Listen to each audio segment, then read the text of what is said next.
This Part 2 video will guide you on how to set up the heating program number 2, where the heater will turn down the heating to 4 degrees Celsius at 5:45 p.m. For setting up heating program number 1, please refer to Part 1 of our CRXSL programming series. Once program 1 is set, the days are shown flashing ready for the next program.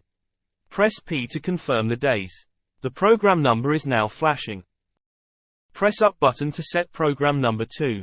Press P to confirm program number. The minute display is now shown flashing. Press Up button to set minutes in 15 minutes increments. Press P to confirm minutes. The hour display is now shown flashing.